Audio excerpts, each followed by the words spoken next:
আসসালামু আলাইকুম। HSC board পরীক্ষার আগে সবচেয়ে গুরুত্বপূর্ণ কী জিনিস জানো? কেউ যদি বোর্ড প্রশ্ন অ্যানালাইসিস করতে পারে তাহলে এর চেয়ে ইম্পর্টেন্ট আর কিছু হয় না।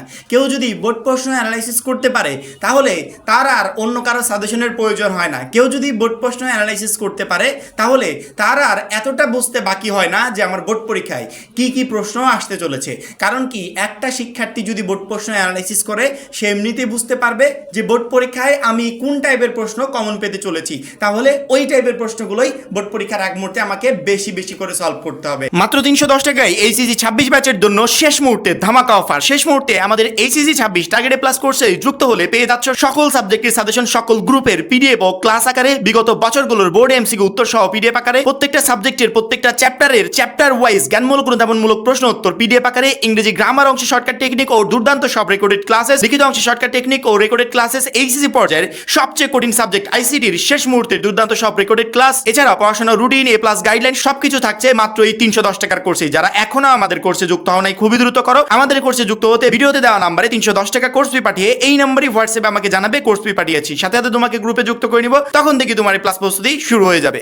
আমরা অনেক সময় সাজেশন দেওয়ার সময় বলি না যে এই বোর্ডগুলো গুরুত্বপূর্ণ, এই বোর্ডগুলো গুরুত্বপূর্ণ। যেমন ধরো আমার কথাই বলি, আমি যে তোমাদের যে শর্ট সিলেবাসটা রেডি করে দিয়েছি, যেখানে 10টা চ্যাপ্টার আছে ওইখানে 6টা করে দিয়েছি, 7টা করে দিয়েছি, 5টা করে দিয়েছি, এভাবে কমিয়ে কমিয়ে যে চ্যাপ্টারগুলো দিয়েছি, অর্থাৎ শর্ট সিলেবাসের শর্ট সাজেশনটা দিয়েছি। এই যে শর্ট করে দিলাম, এই শর্টগুলো কিভাবে করলাম? বিগত প্রায় 10 বছরের বোর্ড প্রশ্ন আমি অ্যানালাইসিস করেছি, দেখেছি কোন চ্যাপ্টার থেকে সবচেয়ে বেশি পরিমাণে প্রশ্ন হয়েছে।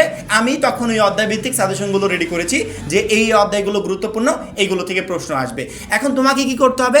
তোমাকে, আমি তো অধ্যায় ভিত্তিক সাজেশন রেডি করে দিয়েছি, তোমাকে এখন প্রশ্ন ভিত্তিক সাজেশন রেডি করতে হবে। সেটা কিভাবে? মনে করো বিগত 5 বছরের বোর্ড প্রশ্ন তুমি এক জায়গা করলে, করার পরবর্তী দেখলে একটা বোর্ড প্রশ্ন মানে কমন 23 সালে আসছে, 22-এ আসছে, 24-এর প্রথম দিকে আসছে, 24-এ যেহেতু ফুল পরীক্ষা হয় নাই 25-এ আসছে, এভাবে দেখবে কয়েকবার করে রিপিট হয়েছে একই সেম কোয়ালিটির প্রশ্ন। এতটুকু তোমাকে বুঝে নিতে হবে যে এই অধ্যায় থেকে সাধারণত কোশ্চেনই হয় এই রিলেটেড, তার মানে আমাকে এই কোশ্চেনগুলো সলভ করতে হবে। এতটুকু তোমাকে বুঝতে হবে।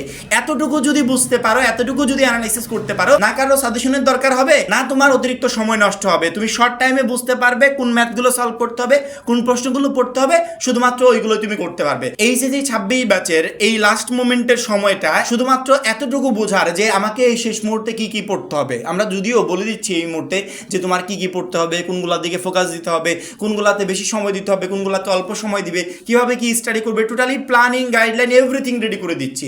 রেডি করার পাশেও তুমি যখন বোর্ড প্রশ্ন নিয়ে পড়ে থাকবে যে বিগত বছরের বোর্ড প্রশ্নগুলো সলভ করিত, তখন তোমাকে আগে অ্যানালাইসিস করতে হবে। যদি তুমি 3 নাম্বার অধ্যায়, মনে করো যে কোনো সাবজেক্টের 3 নাম্বার অধ্যায়টা তুমি আগে পড়বে, এই 3 নাম্বার অধ্যায় পড়ার সময় এই 3 নাম্বার অধ্যায় রিলেটেড বিগত বছরে কি কি প্রশ্ন হয়েছিল আগে এগুলো তোমাকে খুঁজে বের করতে হবে। তারপরে একটু গ নাম্বার আর ঘ নাম্বারের দিকে একটু চোখ বুলিয়ে তাকাও তো, দেখবে ওই সেম কোয়ালিটির প্রশ্নগুলো 1 বছর পর পর বা প্রায় বছরই রিপিট হয়েছে। সেম টু সেম কপি দিবে না, মানে একটা 1 বছর দিয়েছে ওইটাই তুলে আরেক বছর দিয়ে দিল, এরকম না। ওই সেম কোয়ালিটির প্রশ্নগুলো তোমাকে দিবে। হয়তো ওই প্রশ্নে কিছু একটা দিক পরিবর্তন করে দিল বা কিছু একটা জায়গায় অল্প একটু চেঞ্জ করে দিল, কিন্তু প্রায় সিমিলার কোয়ালিটির প্রশ্নগুলো তোমার পরীক্ষাতে হবে। যেমন ধরো আমি কয়েকদিন আগে এসএসসি 26 পরীক্ষার যে গণিতের সাজেশনটা দিলাম, ওইখানে আমি পরিসংখ্যানটা অ্যানালাইসিস করছিলাম। করার পরবর্তীতে গ নাম্বার প্রশ্নটা যখন অ্যানালাইসিস করি, আমি দেখি একটা প্রশ্ন পর পর গণসংখ্যা বহুভুজ অঙ্কন করতে বলছে, মানে একটা প্রশ্ন পর বহুভুজ অঙ্কন। আবার দেখি পরপর 3টা প্রশ্ন আসছে বহুভুজ অঙ্কন, আবার দেখি আয়তলেখ অঙ্কন করতে বলেছে। এইভাবে আমি যখনই 10টা প্রশ্ন রিপিট করলাম, দেখলাম 10টা প্রশ্নের ভিতর প্রায় 7-8টা বহুভুজ নিয়ে, 7-8টা আয়তলেখ নিয়ে। শিক্ষার্থীদেরকে বললাম যে তোমাদের বোর্ড পরীক্ষায় এই আয়তলেখ এবং বহুভুজের প্রশ্ন আসতে চলেছে, এটা 100% ধরে রাখো। কারণ কি, প্রতি বছর এই কোয়ালিটির প্রশ্নগুলো রিপিট হয়েছে। পরিসংখ্যানের এর থেকে আলাদা কিছু নাই, এই প্রশ্ন আসলে এখান থেকেই আসবে। সেই সেম ওয়েটা তোমাকে অবলম্বন করতে হবে, সেই সেম উপায়টা তোমাকে খুঁজে বের করতে হবে এবং বিগত কয়েক বছরের বোর্ড প্রশ্ন অ্যানালাইসিস করে ইম্পর্টেন্ট যে কোশ্চেনগুলো, যেগুলো করলে বোর্ড পরীক্ষায় 100% কমন আসবে, সেগুলো তোমাকে করতে হবে। এর জন্য বিগত কয়েক বছরের বোর্ড প্রশ্ন তুমি যদি মনে করো যে ফেসবুকে গিয়ে এখন তুমি সার্চ দিবে 24 সালের যে কোনো একটা সাবজেক্টের বোর্ড প্রশ্ন, সহজে তুমি খুঁজে পাবে। তুমি যদি মনে করো যে 23 সালের যে কোনো একটা বোর্ড প্রশ্ন সার্চ দিবে, সহজে তুমি খুঁজে পাবে। বিগত কয়েক বছরের বোর্ড প্রশ্নের জন্য তোমাকে যে আলাদা করে হাজার হাজার টাকা খরচ করে টেস্ট পেপার কিনতে হবে বা সাপ্লিমেন্ট কিনতে হবে, বিষয়টা এরকম না। তুমি অনলাইন প্ল্যাটফর্মগুলোতেও বিগত কয়েক বছরের বোর্ড প্রশ্ন একদম সহজে পেয়ে যাবে, ওইখান থেকে সংগ্রহ করে ইজিলি তুমি তোমার প্রিপারেশনটা নিতে পারো। এই জন্য আমার মনে হয় প্রত্যেকটা শিক্ষার্থীরই এই লাস্ট মোমেন্টে এসে এই সেম প্রসেস অ্যানালাইসিস করা দরকার। সবকিছু যে আমরা অ্যানালাইসিস করে দিব, সবকিছু যে আমরা রেডি করে দিব, সে অপেক্ষায় তুমি বসে থাকবে এমনটা না। আমরা অনেক কিছু রেডি করি, সেক্ষেত্রে এই জায়গাগুলোতে আমাদের সমস্যা থাকতেই পারে বা এই জায়গাগুলো আমরা রেডি করার টাইম নাও পেতে পারি, কিন্তু তুমি বসে থাকবে না। তো তোমাকে আমি যে প্রসেস, যে ওয়ে দেখিয়ে দিচ্ছি, সেই ওয়েতে তুমি ঠিকই খুঁজে বের করবে যে আমাকে এই লাস্ট মোমেন্টে কী কী করতে হবে। আশা করি আমার কথাগুলো প্রত্যেকটা শিক্ষার্থী বুঝতে পেরেছো।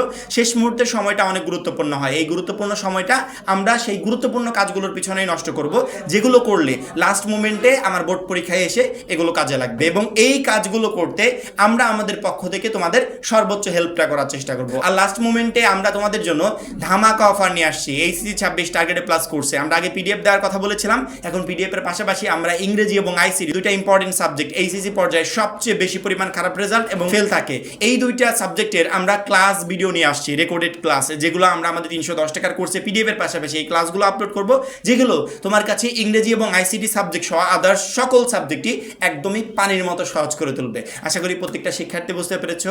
এখন এই পর্যন্তই, পরবর্তী ভিডিওর জন্য অবশ্যই চ্যানেলটাকে সাবস্ক্রাইব করে রাখবে। আর যারা এখন আমাদের এইচএসসি 26 টার্গেটে প্লাস কোর্সে যুক্ত হওয়া নাই, খুবই দ্রুত যুক্ত হয়ে যাবে। সবাই ভালো থাকবে, সুস্থ থাকবে, আল্লাহ হাফেজ।